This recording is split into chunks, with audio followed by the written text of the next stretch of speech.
So this study we're going to look at the ideas of sin and of temptation and what tempts us. خب تو جلسه امروز میخوایم درباره گناه و وسوسه و اینکه چی ان و چگونه موسوسه میشیم مطالبی رو بخونیم. And I'm going to start off by taking a look at the idea of what sin actually is. خب در ابتدای مطلب به این موضوع نگاه میکنیم که اصلا گناه چیه. Let's look at a few passages. First one is in the first letter of John, 1 John chapter 3 and verse 4. خب به اول یوحنا میریم، باب 3 آیه 4 که میگه هر کس در گناه زندگی میکند برخلاف شریعت عمل میکند. گناه به واقع مخالفت با شریعت است. آمین. So what this is saying is that there is a rule of right and wrong which is given us by God, and sin is breaking that rule. خب کل مطلبی که تو این آیه گفته شده اینه که یک سری قوانینی از سمت خداوند برای ما تعیین تکلیف شده که یک سری چیزا خوبن و یک چیزهایی بدن و زمانی که ما کارهای بد رو انجام میدیم در واقع مرتکب گناه شدیم. So put it another way, God has told us what is right and what is wrong. If we do what is wrong, that is sin. و باز هم به این موضوع اشاره میشه که خب خداوند به صورت واضح اشاره کرده به این موضوع که چه چیزی درسته و چه چیزی غلطه و خب انجام دادن کار بد یا در واقع خلاف دستور خداوند عمل کردن میشه گناه. Okay, let's look at another passage, this time in James chapter 4 and verse 17. James. یعقوب باب 4. یعقوب باب 4. یعقوب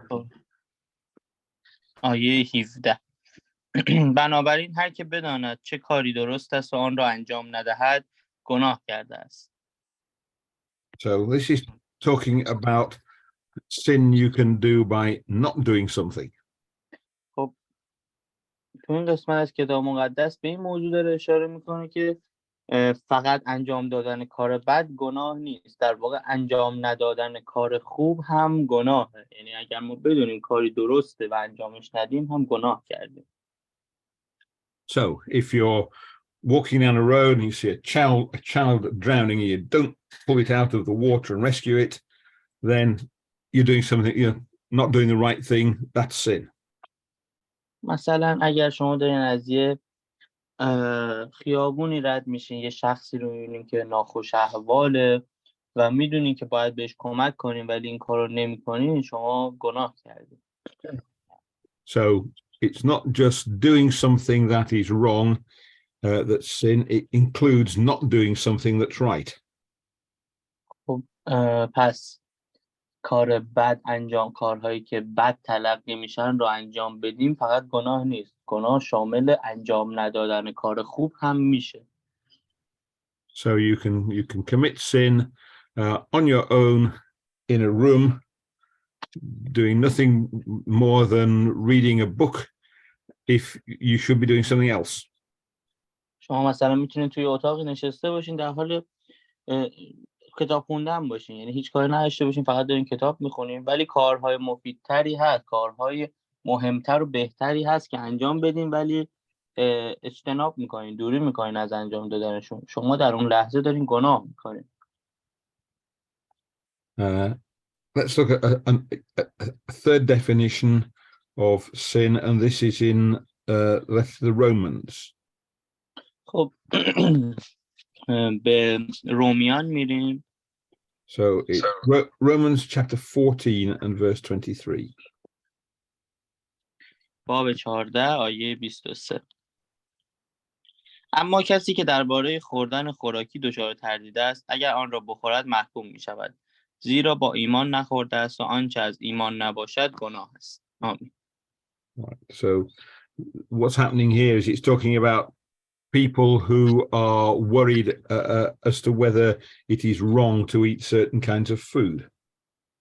خب اینجا داره درباره یک سری از مردمانی حرف میزنه، حالا به اصطلاح که مثلا مرددن درباره خوردن غذایی یا اینکه بخورنش و نخورنش. And the Paul who wrote the letter has already written that all food is clean. You can eat anything that's not harmful to you. و خب درباره غذاها و خوراکی‌ها گفته شده که همه غذاها پاک و تمیز و قابل خوردن هست.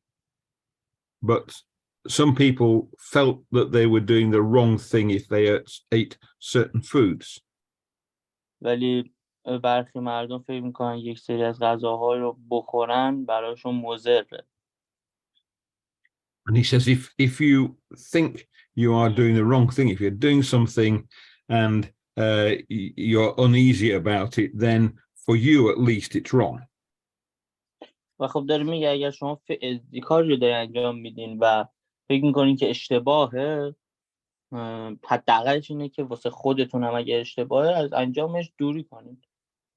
And I think what he's saying is if you think you are rebelling against God by doing something, then you shouldn't do it. و در کل داره به ما این مطلب رو میگه که اگر شما فکر میکنید دارین کاری که انجام میدین با انجام دادنش در مقابل خدا قرار میگیرین، از دستورش سرپیچی میکنین، پس حتما همینطوره که به دلتون افتاده که دارین کار میکنین، پس از انجامش دوری کنین. Now, we've already seen that everybody commits sin. خب ما میدونیم که همه گناه میکنن. So, for example, if we go back to the first letter of John, chapter 1 and verse 8. خب به اول یوحنا میریم، باب 1 آیه 8. اگر بگوییم بری از گناهیم خود را فریب دادیم و راستی در ما نیست. آمین. So, what he's saying there is if we think we don't commit sin, then we're wrong. داره با ما میگه که اگر ما فکر میکنیم که گناهکار نیستیم خودمون رو داریم گول میزنیم و با این تفکر هم داریم گناه میکنیم حتی. And the point he's making is it doesn't matter who you are, you're going to do things that are wrong. You're going to commit sin. و داره میگه که مهم نیست شما چه کسی هستین، شما در هر صورت گناه میکنید، نمیتونید دوری کنید از گناه. Sometimes you get people who say that when they're baptized they won't commit sin anymore. Well, they're wrong. You will carry on committing sin. و خب بعضی وقتا ما مردمانی رو میبینیم که میگن ما غسل تعمید گرفتیم و دیگه گناهان قبلیمون بخشیده شد و پس از این ما قرار نیست گناه کنیم و گناه نمی کنیم. و خب اونا اشتباه میکنن، اونا بعد از اون هم مرتکب گناه میشن. And the letter of John here goes on to remind us that God will forgive our sins. و اگر در ادامه این بخش از کتاب مقدس اول یوحنا رو بخونیم میفهمیم که خداوند گناهان ما رو میبخشه، ولی دلیل نمیشه ما گناه نکنیم. And we saw in another study how the death and the resurrection of Jesus is central to that forgiveness. و در ادامه این بخش از کتاب مقدس هم میتونیم ببینیم که قربانی شدن سرورمون عیسی مسیح چگونه باعث شد که گناهان ما بخشیده بشه. Well, today what we want to think about is what is it that tempts us to commit sin? حالا میخوایم به این مطلب نگاه کنیم امروز که چه چیزی ما رو وسوسه میکنه که گناه کنیم. And so I'd like us to go to an important passage about this, which is in the letter of James again and chapter 1. خب به یعقوب میریم، باب 1. And we're going to read verses 13 to 15. و آیه 13 تا 15 رو میخونم. هیچ کس چون وسوسه میشود نگوید خداست که مرا وسوسه میکند، زیرا خدا با هیچ بدی وسوسه نمیشود و کسی را نیز وسوسه نمیکند. هنگامی که کسی وسوسه می شود، هوای نفس خود اوست که او را می فریبد و به دام می افکند. هوای نفس که آبستن شود، گناه می زاید و گناه نیز چون به ثمر رسد، مرگ به بار می آورد. آمین. Right, thank you. So let's share the screen again. So what this passage is saying is that we start off with our thoughts. خب توی این قسمت از کتاب مقدس داریم می‌بینیم که به ما میگه وسوسه ها از کجا میان و این وسوسه ها از افکار ما میان. So it starts off, it says it isn't God that tempts us to commit sin. و خداوند هیچ وقت ما رو وسوسه نمیکنه که بخوایم گناه کنیم. Then it says we start off with our own desire inside us, our own thoughts inside our head. و داره میگه که ما با میل خودمون و با افکار درون سر خودمون وسوسه میشیم که گناه کنیم. And I think I remember hearing the word nafs in there. و خب کلمه‌ای که به کار برده شده توی ترجمه فارسیش نفسه که توی ترجمه انگلیسی نیست. یعنی کلمه‌ای به اسم نفس تو انگلیسی نیست، قابل ترجمه نیست اصلا. It's a good description of what it is. Our thoughts then go on to lead us to commit sin. و افکار ما در نهایت ما رو به گناه کردن سوق میدن.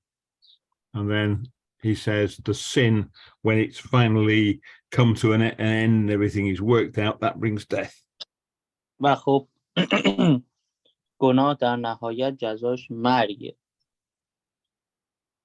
So the point is that it's our own thoughts that have led us to commit sin. و در نهایت میشه اینجوری نتیجه گرفت که افکار ما باعث گناه میشن. And a favorite thing is to blame it on somebody else outside us. و در بیشتر مواقع ما سعی در سرزنش انسان‌های اطراف خودمون داریم که بخوایم گردن اونها بندازیم، ولی تمامش تقصیر خودمون. But this passage is telling us, no, it's your own thoughts that are responsible for you committing sin. و الان میفهمیم که ما باید در مقابل گناهان خودمون مسئولیتش رو بپذیریم. یعنی وقتی میدونیم مقصر خودمونیم، سعی در سرزنش دیگران نداشته باشیم. این افکار ماست، این میل درونی ماست، این نفس ماست که باعث میشه ما گناه کنیم. So this process where we think things which lead us towards sin, the Bible calls that temptation. این پروسه‌ای که یعنی این حد فاصلی که بین افکار ما تا انجام گناه وجود داره، به اون یه تیکش میگن وسوسه. ما فکر میکنیم و بعد وسوسه میشیم و بعد گناه رو انجام میدیم. And it will happen a lot. We will think about doing something that's wrong. That's a temptation to sin. Sometimes we'll give in to the temptation and do whatever's wrong. Sometimes we'll reject that temptation and we'll do the right thing instead. و بیشتر یعنی گاهی اوقات ما به کار بد و گناه فکر میکنیم و اون ما رو وسوسه میکنه، ما رو به سمت خودش میکشونه و گاهی اوقات ما اون رو میپذیریم و کار اشتباه رو انجام میدیم و گناه کردیم، ولی گاهی اوقات هم ما اون رو رد میکنیم، ازش دوری میکنیم و در نهایت کار درست رو انجام دادیم.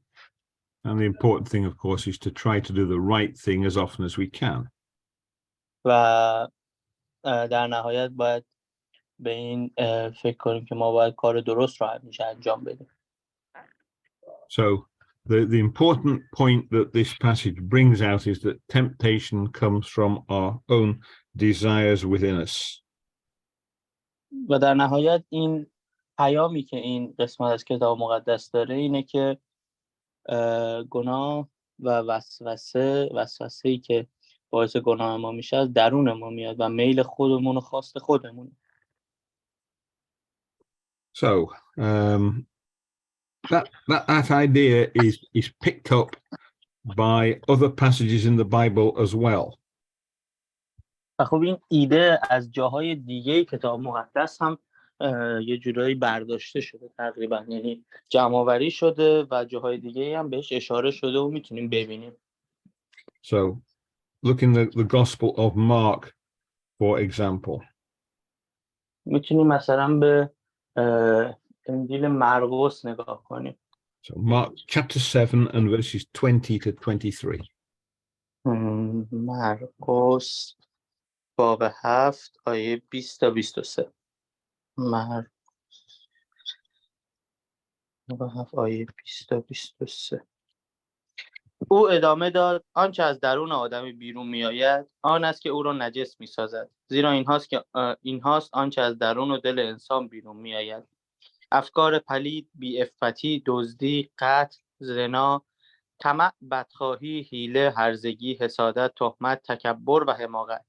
این بدیها همه از درون سرچشمه میگیرد و آدمی را نجس میسازد. آمین. Thank you. So he's saying, I think it's a whole list of different sins. All these things come from inside, from the heart of man.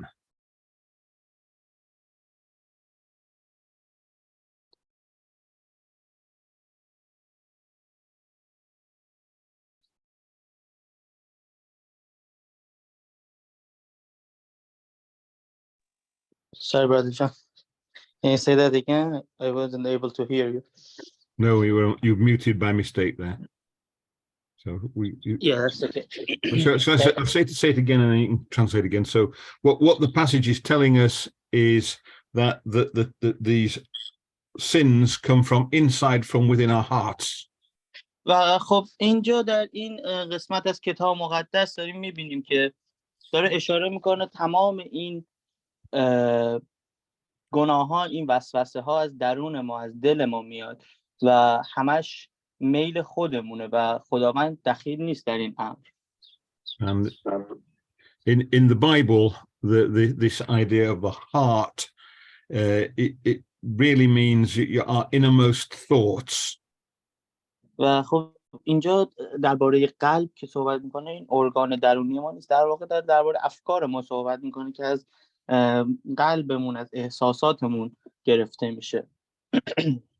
So what's happening is that inside us, our mind has a tendency to lead us on towards doing things which may very well be wrong. و در نهایت داره به این اشاره میکنه که افکار ما فریب میدن ما رو و این افکاری که ما رو فریب میدن باعث وسوسه شدن ما و در نهایت انجام کار اشتباه یا همون گناه. So let's go to another passage about it. 1 John, first letter of John again, and chapter 2. خب به اول یوحنا میریم. Chapter 2 and verse 16. باب 2 آیه 16. زیرا هر چه در دنیاست، یعنی هوای نفس، هوس‌های چشم و غرور مال و مقام، نه از پدر بلکه از دنیاست. آمین. So he's talking about three kinds of temptation. He's saying these are the three kinds. First of all, there's what we need for our bodies. خب داره درباره سه نوع از امیال ما و هوس‌های ما صحبت میکنه که اولیش نیاز و احتیاج ما برای بدنمونه. So we need food. We have desire for members of the opposite sex. We have all sorts of physical needs. و خب در نیازهای بدنی ما شامل آب، غذا و یک سری فعالیت‌های فیزیکی و روابط جنسی میتونه باشه. Those aren't always wrong. If I'm hungry, I go down to my kitchen and I make myself dinner. if I go to the kitchen and make something, myself, that's not wrong. It's time for a meal. I go down to the kitchen and make something to eat. That's not wrong. و خب برطرف کردن این نیازهای خودمون، مثلا زمانی که ما گرسنه‌ایم اگه به آشپزخونه بریم غذا درست کنیم، کار اشتباهی انجام ندادیم. If I go out and steal somebody else's food, that is wrong. ولی اگه بریم و یک سری غذا رو بدزدیم از جایی، اون موقع کار اشتباه رو انجام دادیم. With these desires of the flesh, we need them to keep alive, but they can lead us to do the wrong thing as well. خب این نیازهایی که در بدن ما وجود دارن باید زنده بمونن، باید باشن تا ما بتونیم زندگی کنیم. ما نیاز داریم گاهی، یعنی همش گرسنه بشیم که بتونیم غذایی برای خودمون فراهم کنیم یا نیازهای دیگه‌مون رو برطرف کنیم، ولی همین نیازها میتونن ما رو به سمت سوی گناه بکشونن و باعث شه ما کار اشتباهی انجام بدیم. The next one is the desire of the eyes. I see something and I want it, or I want to do it. یه بخش دوم نیازها و شاید امیال و هوس‌ها، هر سه تا معنی میده. اینه که هوس‌هایی هستن که ما به چشم میبینیم، یعنی ما به چشم یک چیزی رو میبینیم، یک کاری در حال انجام شدن رو میبینیم، دوست داریم انجامش بدیم، یا یه چیزی رو میبینیم میخوایم که مال خودمون باشه. Again, it's not always wrong, but there are things that I decide I want which I shouldn't want. Then it's sin. این هم مثل قبلیه همیشه اشتباه نیست، یعنی یه موقع ممکنه یه چیزی رو ببینیم و بخوایم و خب بد نباشه، ولی گاهن ممکنه یک چیزی رو ببینیم و خواستنش یا انجام دادنش اشتباه باشه و اگر ما انجامش بدیم گناه کردیم. And the third thing it says is the pride of life.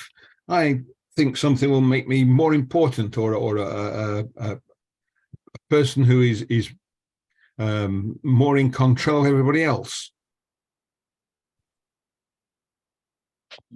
و سومین چیز غرور منزلت و مقام و جایگاهه، که مثلا ما بشینیم فکر کنیم چون من یک چیزی رو دارم، یک وسیله‌ای رو دارم، حالا یک مالی رو دارم، در یک جایگاهی هستم، بر بقیه ارجحیت دارم و میتونم کنترل کنم مردمو.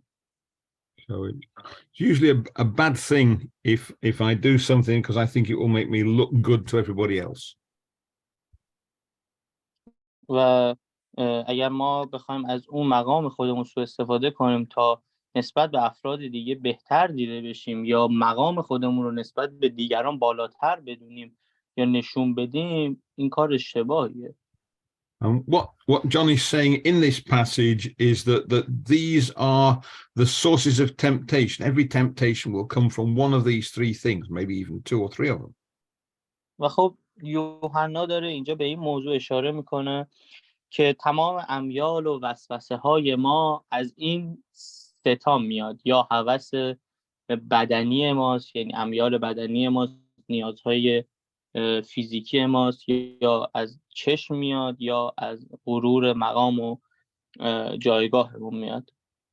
But again, these are things that are internal to us. They're things we think about. If there's somebody else has something I want, that isn't wrong in itself. It's if I decide to steal it, that's what makes it wrong.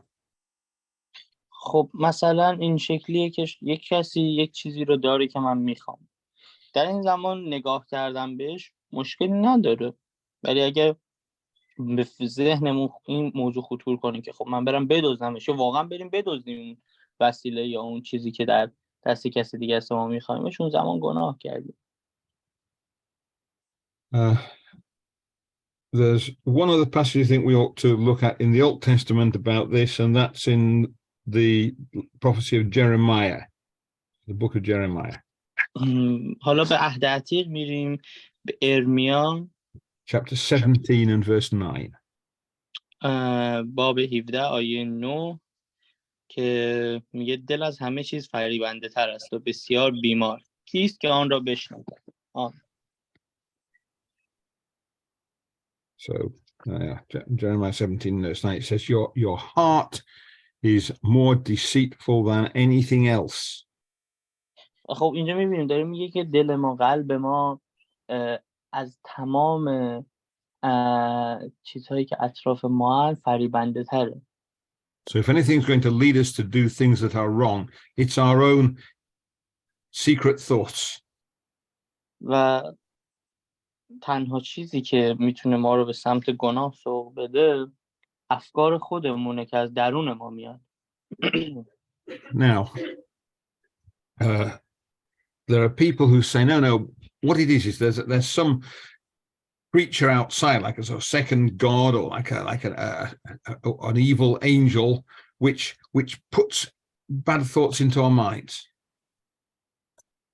خب گاهی یعنی برخی از مردم اینجوری فکر میکنن که یک خدای دومی وجود داره، یک فرشته‌ای وجود داره، یا به اصطلاح یک شیطانی وجود داره که در درون ماست و ما رو به سمت گناه میکشونه، که این تفکر کاملا اشتباهه.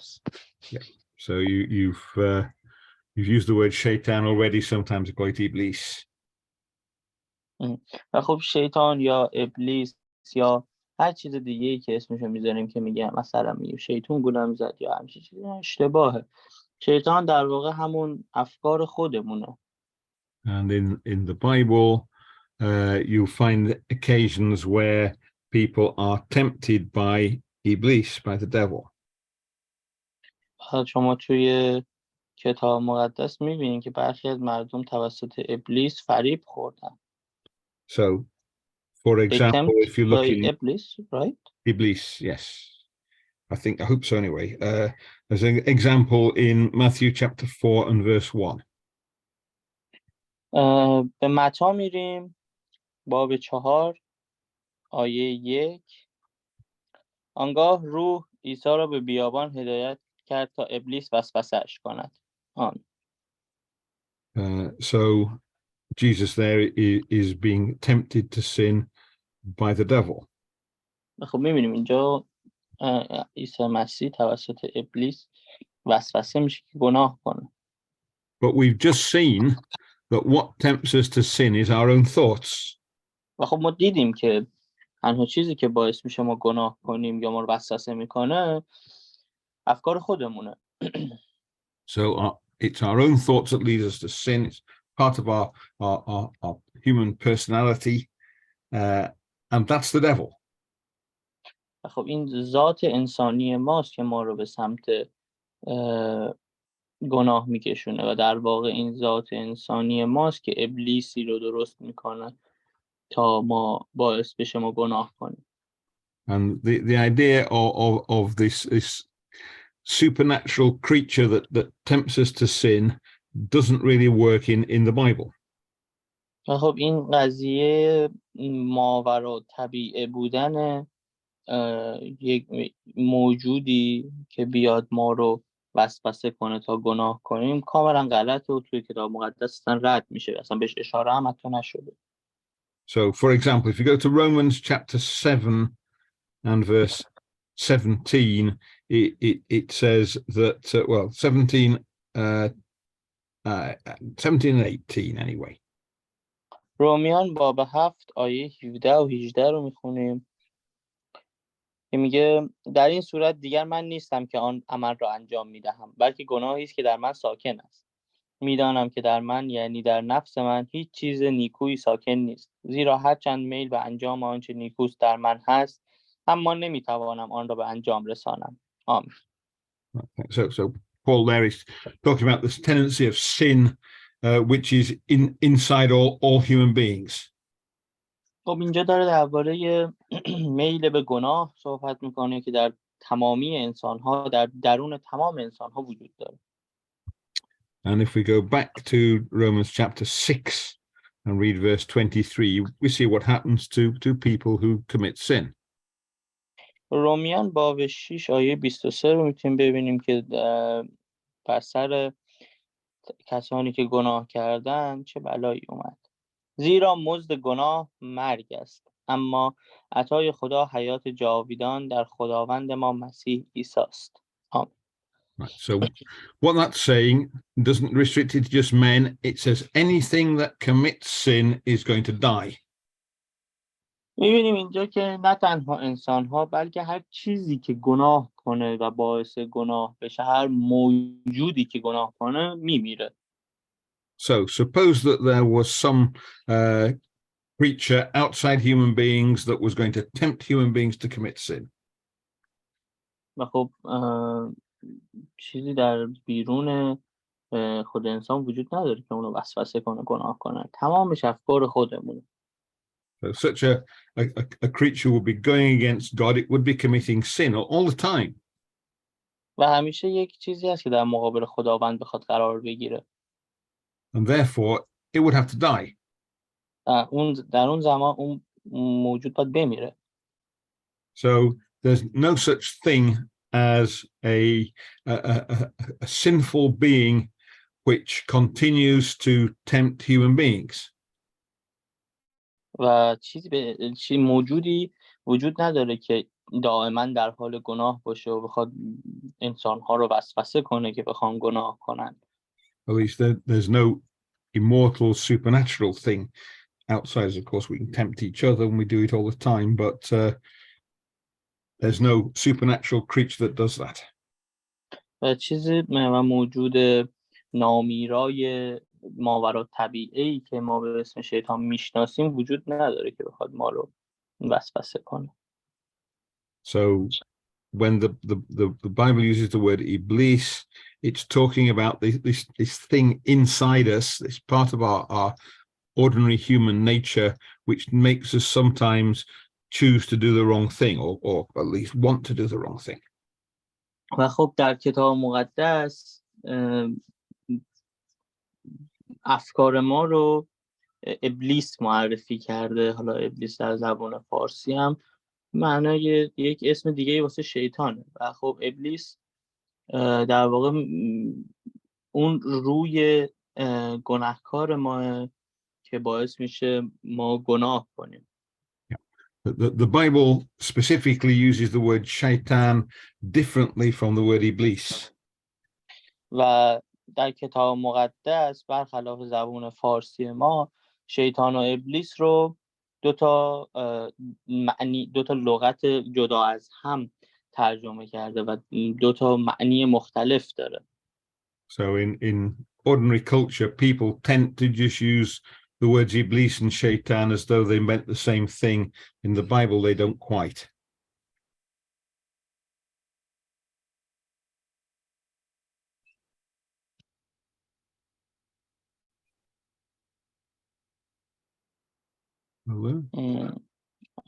I think your connection is big. Right. Did you hear that?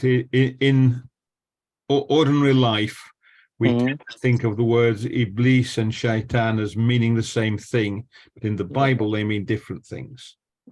و خب در زندگی عادی، در زندگی نرمال روزمره‌مون در حالت عادی ما فکر می‌کنیم که ابلیس و شیطان یک معنی میدن و در واقع شاید یک موجودن، اصلا در حالی که اصلا موجودیتی ندارن ما فکر می‌کنیم، ولی در کتاب مقدس کاملا از هم جدا هستند. شیطان یک معنی داره، ابلیس یک معنی. So in the Bible, well, in the Old Testament, the word Satan becomes shaitan is the ordinary word that means an enemy or an opponent. خب در کتاب مقدس شیطان، حالا ساتان یا شیطان، معنیش دشمن یا کسی که در روبروی تو میسته معنی میده. And the first use of that word in the Bible is in the book of Numbers. خب اولین جایی که استفاده شده در کتاب اعداده. And you probably won't notice it when you read it because it'll be translated, but it's in Numbers 22 and verse 22. در اعداد باب 22 و آیه 22 شما وقتی این قسمت رو که الان من میخونم خودتونم اگه میخوندیم متوجه میشدین شیطان و ابلیس جدان و الان نگاهی بهش میندازیم. میگه اما خشم خدا به سبب رفتن بلعام برافروخته شد و فرشته خداوند بر سر راه برای مقابله با وی موضع گرفت. بلعام بر الاغ خویش سوار بود و 2 نوکر او نیز همراهش بودند. آمین. Right. So in that verse, you don't see the word shaitan. It's translated, but it's there. می‌بینید اینجا کلمه شیطان وجود نداره، ولی این بر سر راه برای مقابله با وی موضع گرفت، در مقابل او قرار گرفتن معنیش میشه شیطان در کتاب مقدس. And it says the angel of the Lord stood in the way as an adversary to the prophet. و خب می‌بینید اینجا فرشته خداوند در مقابل یکی از رسولان او قرار میگیره و خب در مقابل رسولان او قرار گرفتن همون نقش شیطان رو بازی کردن. Yeah, that word is shaitan. Just means an enemy. In this case, it's the angel of God doing the right thing to stop the prophet doing something that he shouldn't do. و خب اینجا شیطان به این شکل معنی شده که یعنی به این شکل ظاهر شده که فرشته خداوند داره کار درست رو انجام میده و در مقابل یکی از رسولان خداوند قرار میگیره تا جلوی اون شخص رو برای انجام کار اشتباه بگیره. There's another example, a bit clearer, if you look in 1 Chronicles chapter 21 and the first verse. خب به اول قرنتیان، اول تواریخ میریم. Chronicles. Which Chapter 21.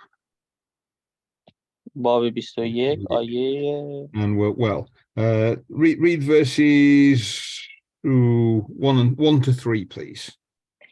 خب اول تواریخ باب 21 آیه 1 تا 3 رو میخونیم. شمارش جنگاوران داوود. آنگاه شیطان بر ضد اسرائیل برخاسته داوود را برانگیخت تا اسرائیل را سرشماری کند. پس داوود به یوآب و به سرداران لشکر گفت بروید و قوم اسرائیل را از به ارشبع تا دان بشمارید و مرا خبر دهید تا شمارشان را بدانم. اما یوآب گفت خداوند بر شمار قوم خیش هرچه باشد 100 چندان بیفزاید. ای سرورم پادشاه، آیا تمامی ایشان خدمتگزاران سرورم نیستند؟ پس چرا سرورم چنین درخواستی دارد؟ چرا این امر باعث تقصیرکاری اسرائیل شود؟ آمین. Right, so what we have there is someone who stands up, is against Israel, and he persuades, or he in some way arranges for David to count how many people are in the nation of Israel. خب اینجا در این قسمت میبینیم که یک سری اتفاقهایی برای داوود میفته و یک شخصی در مقابل اسرائیل قرار میگیره که تحت پادشاهی داوود بود و چون در مقابل اسرائیل برخاسته اسمش رو گذاشتن شیطان و از او خواسته که سرشماری کنه تعداد نفرات موجود در اسرائیل. And in this case, the person who he's told to go and do the counting doesn't want to do it, and the people of Israel don't want to be counted either. خب می‌بینیم اینجا یک شخصی هست که امتناع میکنه از انجام اون و سرشماری نمیکنه و در کنار او مردم اسرائیل هم نمیخوان سرشماری بشن. So now let's look in the parallel passage, which is in the second book of Samuel, 2 Samuel chapter 24.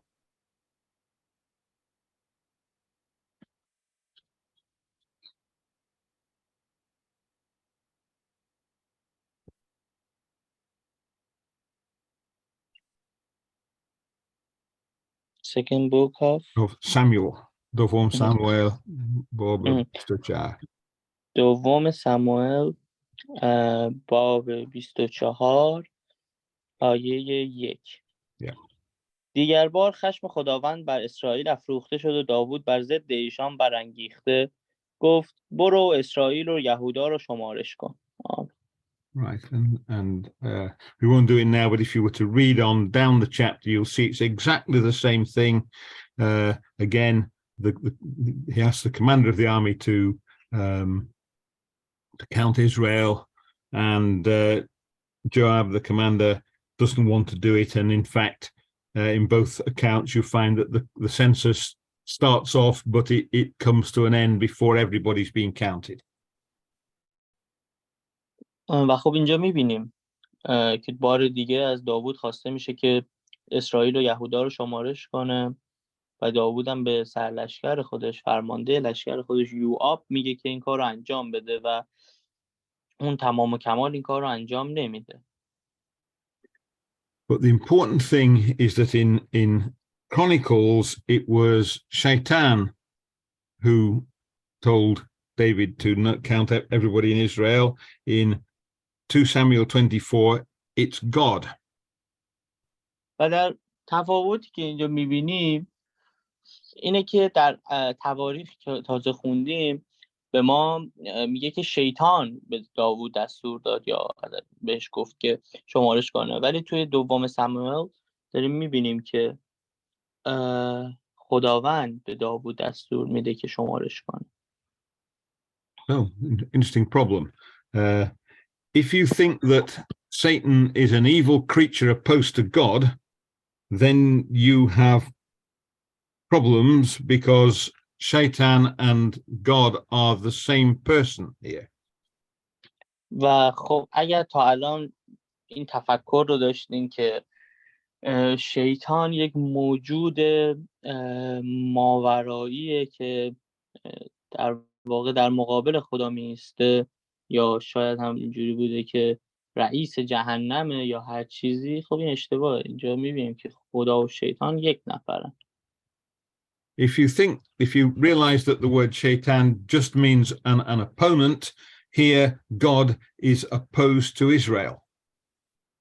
و اگر به این معنی کتاب مقدس نگاه کنیم میبینیم که شیطان یعنی در مقابل حریف یا حالا دشمن، و اینجا میبینیم خداوند در مقابل اسرائیل وایساده. So what's happened is Israel's done something wrong. God is giving them a chance to obey his command. So he says, do a census, and they don't follow God's command. خب میبینیم اینجا مردمان اسرائیل کار اشتباهی انجام میدن و خداوند یک شانس دوباره بهشون میده که از دستورات اون پیروی کنن، اطاعت کنن، ولی اونها باز هم این کار رو انجام نمیدن. And it helps to explain the meaning of the word. The word shaitan just means dushman, maybe ragib, something like that, but it's just an opponent.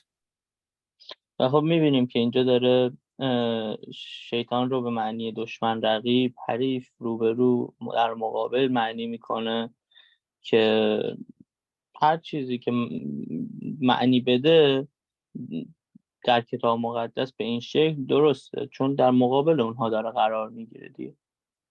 Every time that the Old Testament uses the word shaitan in the Hebrew, it comes out, it's an opponent to whoever it is that's being described in that particular part of the Bible. هر جایی از کتاب مقدس، حتی در عهد عتیق که به زبان عبری هم نوشته شده بود، کلمه شیطان رو که دیدیم و بدونیم که داره درباره یک رقیب، حریف، دشمن یا کسی که در مقابل چیزی یا کسی قرار گرفته صحبت میکنه. Now, in the New Testament, things are very slightly different. در عهد جدید برخی چیزها یک سری تغییراتی داشتن. Because the New Testament isn't written in Hebrew, it's written in Greek. چون عهد جدید در زبان عبری نوشته نشده، به زبان یونانی نوشته شده. And in Greek, there isn't a single word that means enemy. و در زبان یونانی فقط یک کلمه نیست که دشمن ترجمه شده باشه. There are lots of different words that mean different, very specific kinds of enemy. و خب کلمات زیادی وجود داره که معنی دشمن رو میدن. So, for example, there's the Greek word antidikos, which means the enemy who is taking you to law. خب مثلا کلمه آنتیدیکاس یه کلمه یونانیه که به معنی دشمنیه که تو رو به سمت قانون میکشونه. And there's the word antikemai, which means the opponent who lives near you. و کلمه مثل آنتیکیمای معنیش میشه دشمنی که در نزدیکی تو زندگی میکنه. There are very many of these different words, but each of them has a very specific meaning, and they wanted something that covered more things that weren't covered by these Greek words. و همونجوری که میبینید خیلی کلمه یونانی وجود داره که معنیهای دقیقی رو میرسونن و کلمه تکی وجود نداره واسه دشمنی که مثلا در شرایط خاص کار خاصی میکنه اسمش فرق میکنه، مثل همین دوتا مثالی که زدم. So they took the word shaitan from the Hebrew and used that. و خب اونا کلمه شیطان رو از زبان عبری گرفتن و از اون استفاده کردن. And you can find examples of that if you look look in Matthew chapter 16 and verse 23, for example.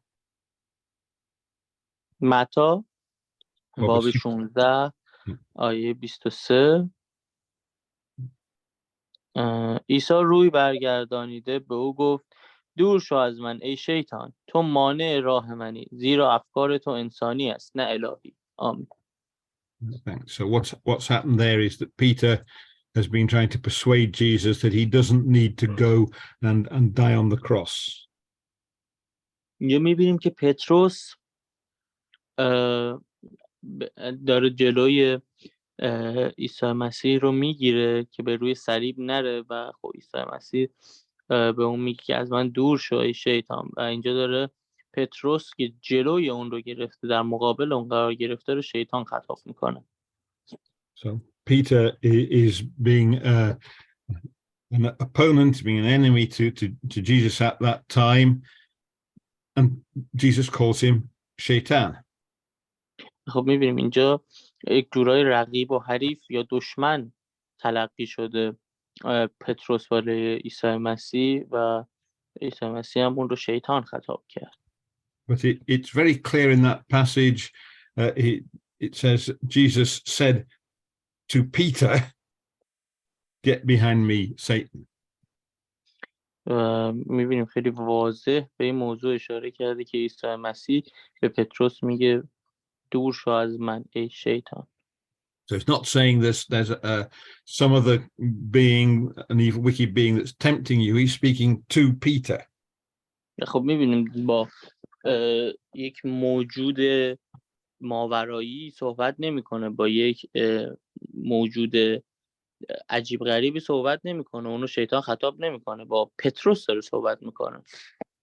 And we know where the thought comes from, because he says you're not thinking the things of God, you're thinking the things of man. و خب میبینیم که اینجا داره به پتروس میگه تو افکارت از سمت سوی خدا نمیاد، افکار الهی نداری، تو افکارت انسانیه. And you get lots of examples of this kind. Let's look in 1 Timothy chapter 1 and verse 20. اول تیموتائوس میریم. Which chapter? Chapter 1 and verse 20. باب 1 آیه 20. هیمنائوس و اسکندر از این دستند که ایشان را به شیطان سپردم تا عبرت گرفته دیگر کفر نگویند. آمین. So he has sent Hymenaeus and Alexander over to someone who's going to oppose their tendency to speak against God. و خب اینجا می‌بینیم که اسکندر رو در مقابل یک شخصی قرار دادن تا بفهمن که کار اونها اشتباهه که در مقابل خدا قرار گرفتن.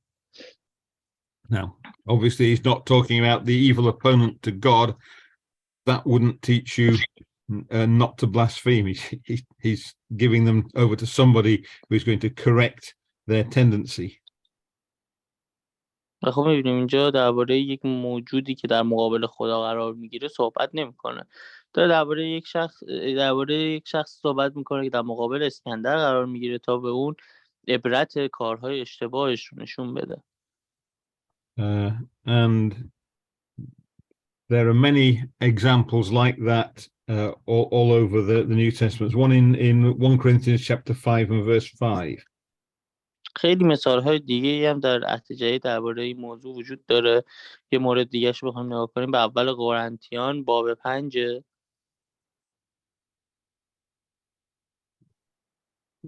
Which verse? Verse 5.